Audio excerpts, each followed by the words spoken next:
Sogea Satom, ce sont avant tout des hommes et des femmes qui œuvrent chaque jour pour la réussite de leur chantier, de leurs projets et plus généralement pour le développement du continent africain. J'ai accepté d'intégrer l'ISA parce que j'ai trouvé l'initiative très intéressante, d'autant plus que pour moi c'était une façon de contribuer au développement économique du Congo, donc j'ai pas hésité.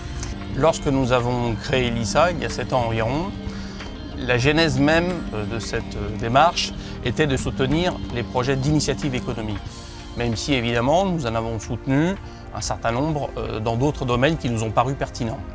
Quand on me parle de l'ISA pour la première fois, les objectifs de l'ISA rencontrent en quelque sorte ce que je pourrais appeler mes centres d'intérêt. Porter des projets de développement qui s'inscrivent dans le temps.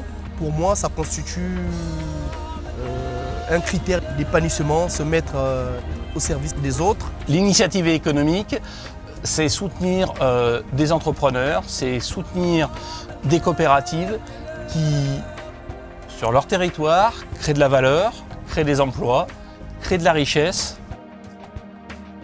Je pense qu'aujourd'hui, les collaborateurs de Sogea Satom connaissent bien ISA.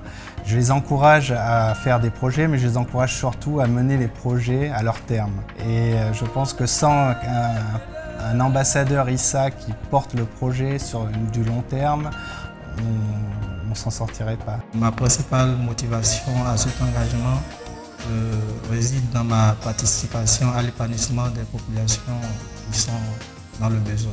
Le rôle de l'ambassadeur ISA est clé et primordial dans la réussite des projets ISA. D'abord, la coordination, il faut quelqu'un qui s'en occupe, le suivi et le résultat.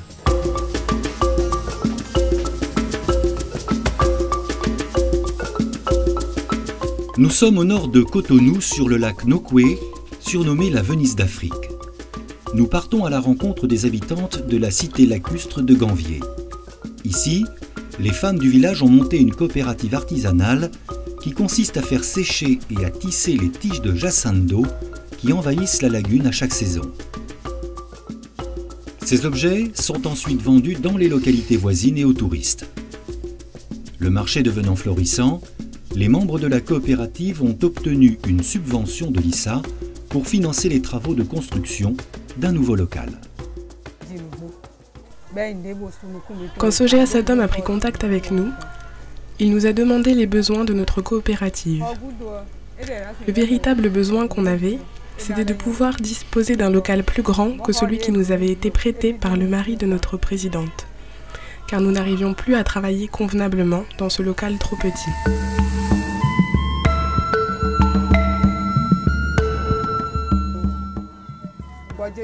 Aujourd'hui, grâce à l'ISA, Sogea Satom est en train de nous construire un grand atelier sur pilotis et va nous fournir du matériel et des moyens de transport pour accroître nos rendements.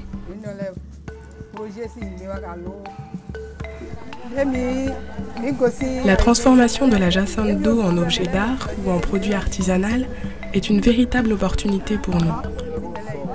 Au début de cette aventure, nous n'étions que 6 femmes. Aujourd'hui, nous sommes 53 à travailler dans cette coopérative. Les produits se vendent dès qu'on les fabrique. On a beaucoup de commandes et les gens viennent acheter ce que nous produisons. Les femmes qui travaillent dans la coopérative remercient en mon nom toutes les initiatives de l'ISA qui sont un véritable vecteur de développement pour nous, pour notre milieu. Tout cela va nous permettre de lutter contre la pauvreté.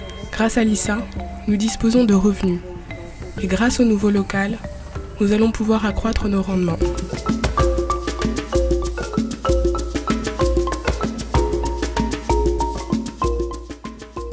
Dans le domaine de l'aide à l'initiative économique, voici le projet de la coopérative des femmes de Calavi. La coopérative Djezou-Débé fabrique et conçoit des denrées alimentaires et des produits frais. L'ISA a financé la construction d'un atelier, d'un hangar de stockage et l'achat d'équipements. Je m'appelle Aliou Henriette. Je suis revendeuse de profession. La coopérative Djezoudegbe est née en avril 2010. Elle compte aujourd'hui une centaine de membres. Sur la coopérative, nous faisons la transformation de manioc, de soja et la fabrication de boissons locales. Les jeunes femmes ont appris, en plus de leurs activités, à gérer leurs revenus et arrivent à épargner une partie de ce qu'elles gagnent sur les marchés de Cotonou. Je suis aussi épanouie à travers les activités de la coopérative et suis fière d'elle. D'abord, nous tenons à remercier l'initiative Soja Satom pour l'Afrique pour son appui à la coopérative Djezoudegbe de Pétagbo. Nous pensons que sa stratégie opérationnelle répond parfaitement aux principes de développement communautaire et rend pérenne ces projets appuyés à travers le suivi permanent de ses ambassadeurs et parrains.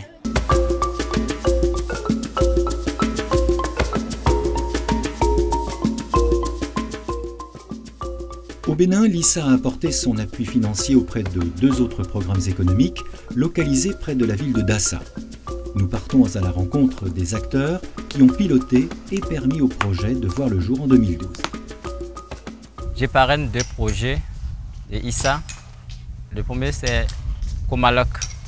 Comalok, c'est une micro-entreprise créée en octobre 2010 et spécialisée dans la construction des ouvrages en matériaux locaux, tels que le granit, la terre, les pailles et les tuiles. J'ai eu vent du projet ISA par un ami et j'ai décidé de tenter ma chance en rédigeant un projet. La rencontre avec ISA, c'était un peu le fruit du hasard et on a eu le financement de 20 000 € pour acheter la presse, pour acheter les moules et pour faire la formation des ouvriers.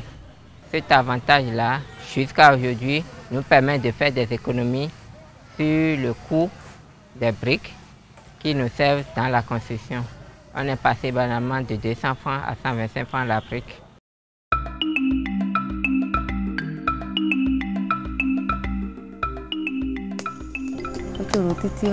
J'ai commencé par concasser les pierres il y a 10 ans. À l'époque, ceux qui venaient nous acheter les pierres les achetaient à crédit. Ils prenaient notre marchandise et partaient avec notre argent. Ils ne payaient plus. Concernant le second projet qui est la coopérative des femmes de Dassa, cette structure aussi, en collaboration avec Comalok, a pu bénéficier des subventions d'ISA à hauteur de 20 000 €. Ces fonds a constitué l'achat d'un compresseur et d'autres équipements accessoires pour le clivage des granites.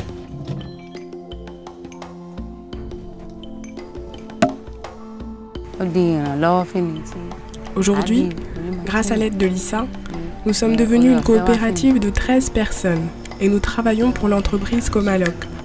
Avec le compresseur, on nous a donné des marteaux, des pioches, des ustensiles pour pouvoir faire le travail sans trop de fatigue. Comalok est devenu notre sponsor et c'est lui qui nous fait vivre, ce qui nous enchante beaucoup.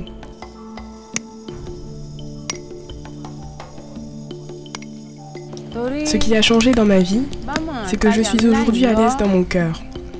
En plus, dès que Comalok trouve un marché, il vient nous acheter des pierres et je suis sûre de prendre mon argent.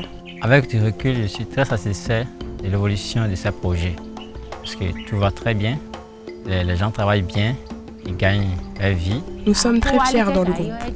Quand nous venons casser des pierres, c'est comme si nous allions au bureau. Cela nous réconforte beaucoup. Et cela a donné à mon village une certaine importance. Il y a de l'activité, il y a du travail qui va nous amener à nous développer. Je suis fier d'être membre de Comalok, d'être le directeur de Comalok, parce que ça commence par marcher. Et c'est aussi un peu grâce à Soja Satom et au projet ISA. Donc je leur dis du fond du cœur merci.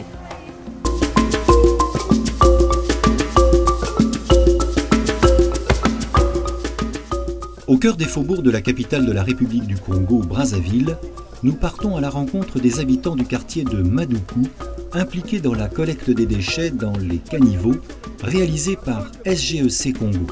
Pour soutenir cette initiative sociale, l'ISA a financé l'équipement et le matériel nécessaires à la réalisation de cette activité opérationnelle depuis février 2013.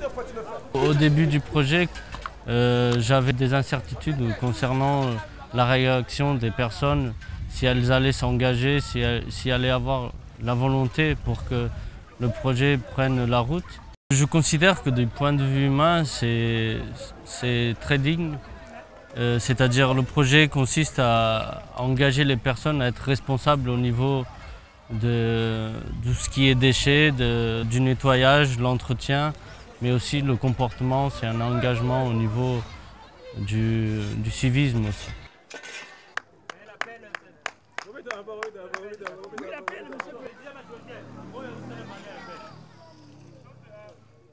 Ce qui a changé, c'est que nous ne recevons plus les eaux dans les parcelles. Dès qu'il y a une pluie, l'eau coule facilement. Mais c'est grâce à ce projet que les voitures peuvent circuler, qu'on peut déposer devant chez moi. C'est ça justement un grand changement pour nous, dans le quartier, dans la zone où nous habitons. Quand il pleut, en tout cas, ça va. Ah, oui. Depuis la réalisation des caniveaux, les conditions sanitaires du quartier se sont sensiblement améliorées.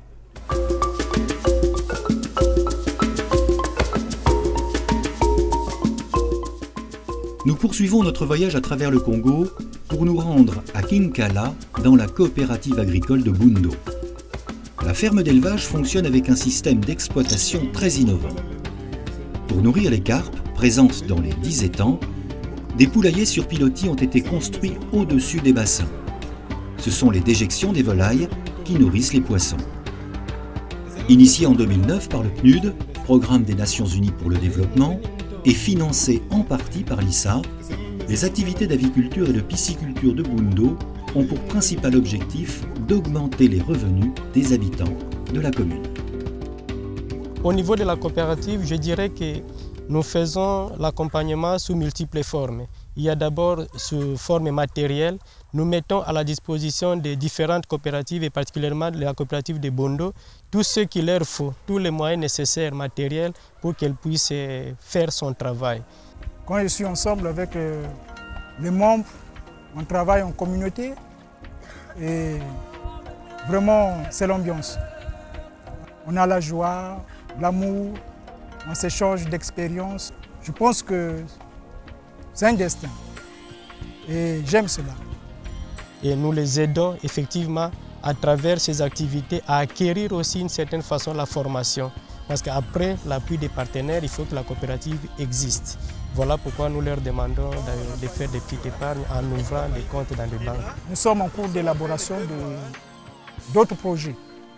Nous voulons aussi faire l'apiculture, l'élevage des abeilles pour avoir un peu de miel. Parce que le miel c'est bon, on peut faire des médicaments avec. On peut vendre aussi une partie pour se faire des moyens. Nous remercions beaucoup l'initiative Soja Santom pour ce qu'elle fait pour l'Afrique et plus particulièrement pour Bundo. Parce que j'avoue que c'est la première fois depuis que je suis aux Nations Unies de travailler avec vous. Et là, je crois que nous avons les mêmes réalités, le même idéal, les mêmes objectifs, c'est-à-dire aller vers l'essentiel pour pouvoir changer les conditions de vie de la population.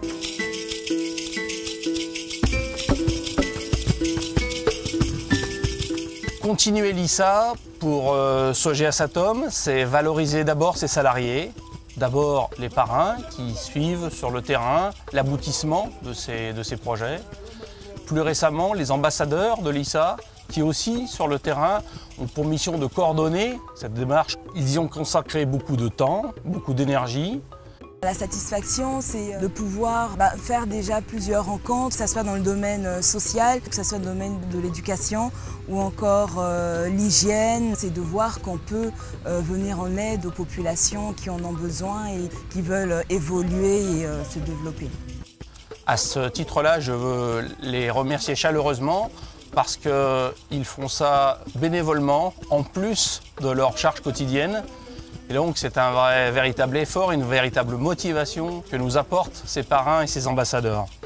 Continuer l'ISA, c'est tout simplement faire grandir Soja Satom sur ce continent africain. Le message c'est de dire aux gens, rejoignez-nous, apportez des idées. À partir de ces idées, nous allons monter des projets s'il faut reparrainer d'autres projets, je serai fier de le faire.